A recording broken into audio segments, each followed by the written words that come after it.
Well, for more on this now, we're joined by Surupa Gupta, who's Professor of Political Science and International Affairs at the University of Mary Washington. Surupa, many thanks for coming in.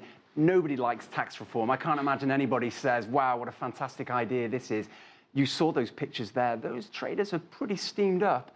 And yet the government is saying that this will lead to better economic growth, but they don't appear to be buying that. Why are people so angry about this, do you think? Well, I think part of the problem is that the tax reform was proposed initially to be a single tax structure, whereas during the implementation process, negotiations led to a multiple tax structure. So there are 5 basic tax rates and several exceptions and exemptions. That complicates the whole tax structure, even though it's supposed to simplify it. It would be curious for people. I'm from the UK, and there is a sales tax. Everybody knows it's one rate. Here you've got, as you say, 4 or 5, lots of exemptions and so on. It took something like 14 years as well to negotiate this, so it's been a long time. And yet, I note that the government says that some goods will actually be cheaper, I think, than they were originally under whatever sort of nominal tax there was. So has the government just not really explained this properly to people? The government could have done a better job of explaining. It's been, as you pointed out, a reform process that has gone on for many, many years, over a decade. But the last bit, the implementation of the tax actual reforms, that took place within the last 8 months. And so people feel that they're being rushed into it.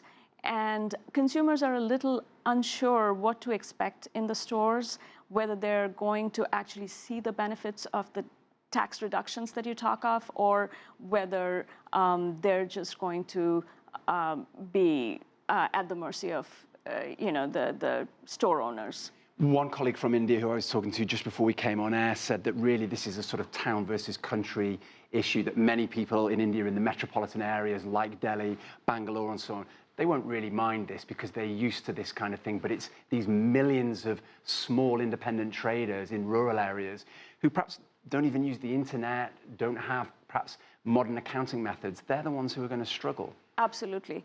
Actually, that has been the biggest challenge. They don't have the manpower, they don't have the skills. Many are not computer literate, and they don't have the infrastructure. So the government has set up, has promised to set up these compliance centers, and they would have to come and stand in line. Right, so more queuing. Okay, so not only we've got complicated taxes, now they're saying you've got to queue as well. It doesn't. Or you have to pay somebody. Right. And buy computers, and that increases the And that's another outlay for independent traders. We heard there in the report, we're seeing those images of those protests, many of them, I imagine, traders who stand to be affected by this new sales tax. There's talk there from the government about unifying India. And for people who haven't been to India, it's an enormous country. People in places like Goa have very, very little to do with people in places like Bihar in the north and so on. Is there a sort of political dimension to this about trying to unify India through this taxation, and people are reacting badly to it? A unified market, I think everyone agrees, is going to be to India's benefit, to all states, to all businesses, and which is why this tax proposal actually had across the party support initially. Although politically people have opportunistically opposed it at different points, but it has had broad support. But the way it has been implemented is something that has not gone down very well with the people. And of course, there was that big furore with the banknotes being withdrawn. This has all happened in a fairly short space of time. Yes.